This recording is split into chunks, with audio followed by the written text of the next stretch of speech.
Good morning, good evening, good afternoon, wherever you may be. CC here, Chris from New York, Westchester County.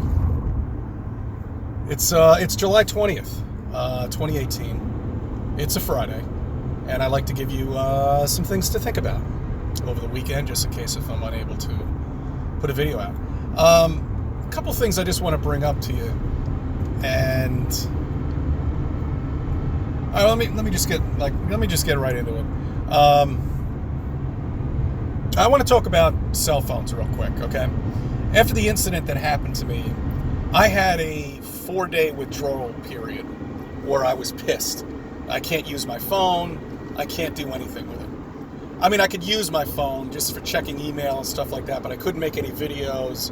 And I was just getting pissed off at it, where usually your smartphone is lock secured on your hip or in your pocket somewhere within a 5-foot radius, But what I noticed is we've become so addicted to this device, and you see it with children all the time. It took me 4 days where I just didn't give a shit about the phone anymore. It didn't bother me. I could care less, I really could care less about the phone. As a matter of fact, I would just leave it somewhere and totally forget about it. I lost it several times over the weekend. That took 4 days for me, where I just could care less about. I was device free. And how long will it take you? Try it. I dare you. Put that smartphone down. Try it. See how long you can go without it in your hand, without checking stuff on it, of complete nonsense. It's almost like we're programmed to waste time. Really, to take your mind off of thinking about flat Earth. It's a perfect device. It really is. People can spend hours, days. For Christ's sake, they got these things hooked up to playing games. Real games. I'm not talking, ping pong or Pac-Man or something like that. Real 3D games, that 20 years ago, if we looked at it, we would have thought it was coming from alien technology or something like that. But just think about it for a minute.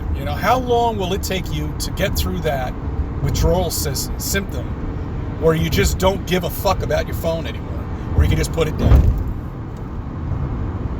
I want to talk about cell phones real quick regarding the towers that are about here.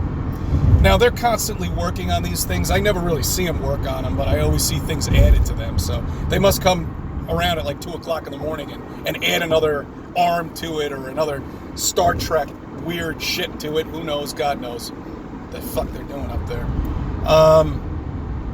The one thing occurred to me is everybody believes all these satellites are flying around up there, right? There's so many of them, but yet we can't see one fly right past the moon. But nah, they're too small to see. Yeah, right. Yeah, but we can see the ISS.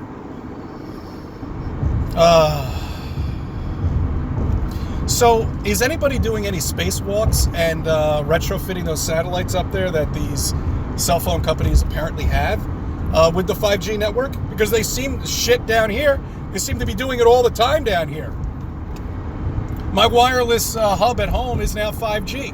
I just noticed that because I was hooking up my new phone to my router, and it says Verizon 5G on it now. I never remember seeing that.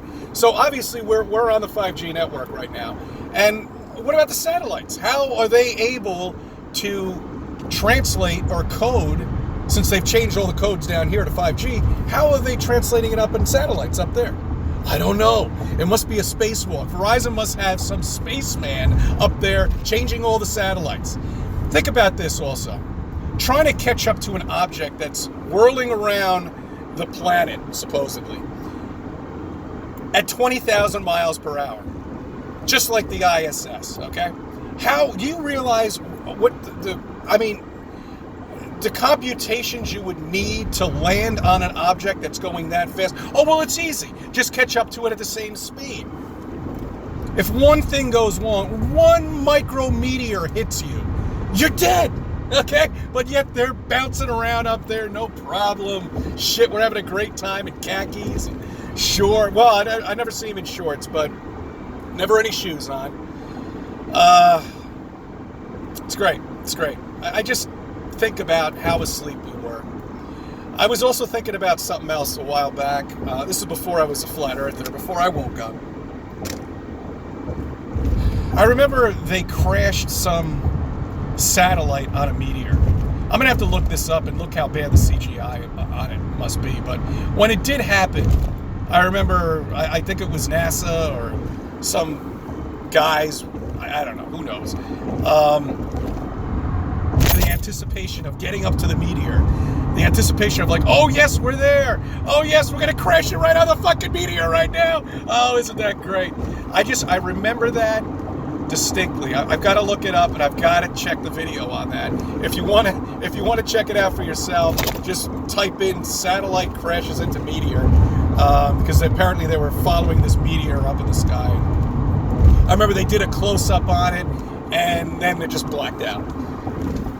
Take a look at that video, get some laughs out of that. I remember that. It was about, I'm thinking 8 years ago, maybe somewhere around 10 years ago. These are all things that we bought when we were asleep.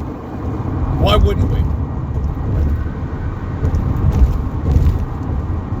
It's been quiet here in New York on the East Coast. Of course, once again, the powers to be, or whomever they are, have to distill fear in us. So what do?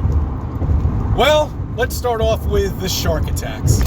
Right before 9/11, that summer was big on shark attacks. Huge. And then right when 9/11 happened, you didn't hear a single thing, not a peep out of the sharks anymore. So they claim one girl out in Fire Island got bitten by a shark. A couple of kids, I think, got bitten by a shark. We don't know what kind of shark it is. Could have been a sand shark, could have been a great, well, if it was a great white, they wouldn't be alive. But so now they have closed all the beaches off in Fire Island. They are officially now closed. They might have reopened them since I posted this video. I'm not 100% sure. But as of right now, all the beaches in Fire Island in New York are now closed because of this one incident that happened. Another one that happened. You know, and that scares the shit out of me, all right? I don't like sharks. I don't know about you, but you guys, but I don't want to be bitten by this razor sharp mouth that's got 50,000 teeth in it that can cut right through your leg. Kind of scares you, doesn't it? Gets me going. Makes me think twice about going in that water. I'll tell you that. Another thing is down in Florida. Man eats an oyster, a raw oyster. I love oysters too. This is what pisses me off. I love raw clams. I love raw oysters. Nothing like those. Dies because of a flesh-eating disease. See, they have to think of something, guys. People, you have to understand they've got to distill fear in us. There's really not much they can do right now. School's out. The malls aren't packed because nobody's really there. They're out enjoying themselves. So there's really not much else they can do. Here, raw fish, raw oysters, and a shark. All these things combine fear. Keep it distilled in us. Unbelievable, guys. It really is. There's some things to think about over your weekend. Just to give you a little update, I spoke to Marilyn out in Pennsylvania. She's the one who's going to be putting together this activist event on Times Square in the city. And we spoke. I'm going to give her, because I'm familiar with the area, obviously. And I'm hoping to join them and help them out.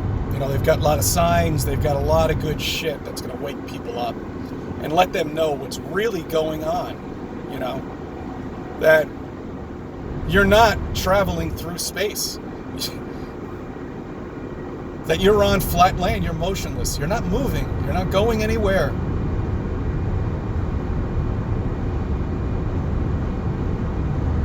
Okay. I thank you for viewing. I thank you for subbing to my channel. I thank you for letting me be a part of your life.